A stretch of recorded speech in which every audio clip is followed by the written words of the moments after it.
I just moved in, and the college girl across the hall reported me to the police, claiming I was stalking her out of twisted obsession, and peeping on her while she showered. When the police showed up at my door, she was crying her eyes out, pointing her finger right at my nose and screaming, "Pervert! You've been using binoculars to spy on me, every night. You even posted my photos online. I saw you. Those disgusting, leering eyes of yours, make me sick." The neighbors around us started pointing and whispering. Some even shoved me, calling me the scum of society. This creep should be chemically castrated. He looks so normal on the outside, but he's actually a peeping Tom. Facing their accusations, I removed the sunglasses from my face, revealing two deeply sunken, empty eye sockets. "Officer, tell me, how exactly does a blind man peep on anyone?" My voice wasn't loud, but it pierced through the chaotic air, in that room like an awl. The neighbors who had just been shoving and cursing at me froze mid-motion. The middle-aged woman who'd been leading the charge stood there with her hand still raised in midair, forgetting to lower it. Every pair of eyes in the room locked onto my face. Or more precisely, onto the two hollow, eyeball-less cavities where my eyes should have been. These were the permanent marks left on me, 3 years ago, in a fire.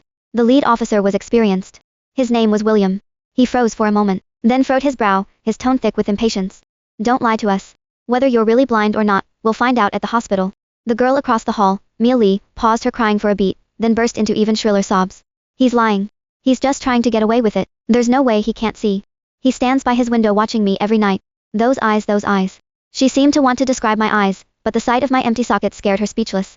She just pointed at me, trembling all over. "Disgusting. This is so disgusting." Her outburst stirred up the neighbors again. "Right. He must be faking it. These days, criminals will do anything. He'd even claim to be blind just to escape punishment." A young man even stepped forward indignantly, trying to grab me by the collar. "You scum. I'm going to teach you a lesson today." The police officer blocked him. "What are you doing? Everyone stay back. The police will handle this." He turned to me, his eyes still full of suspicion and disgust. "You're coming with us." I didn't resist. I calmly held out both hands. Cold metal touched my wrists. Two younger officers flanked me on either side, and led me toward the elevator. Behind me, Mia's crying mixed with the neighbors' curses into a chaotic din. "Scum of society. Get out of our community. Hope you rot in prison." I could see the righteous expressions on their faces. I could also hear the pleasure in their voices as they trampled me into the mud. I stepped into the elevator. The metal doors slowly closed, cutting off the noise from outside. One of the younger officers, probably new to the job, couldn't help but ask me quietly, Are you really blind?"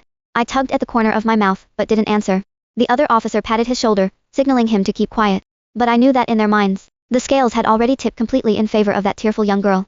After all, it was a young, pretty, pitiful college student on one side, and on the other, a suspicious man living alone, wearing sunglasses. In their eyes, it was crystal clear who was the victim, and who was the perpetrator. What they didn't know was this: sometimes, what the eyes see is the biggest lie of all.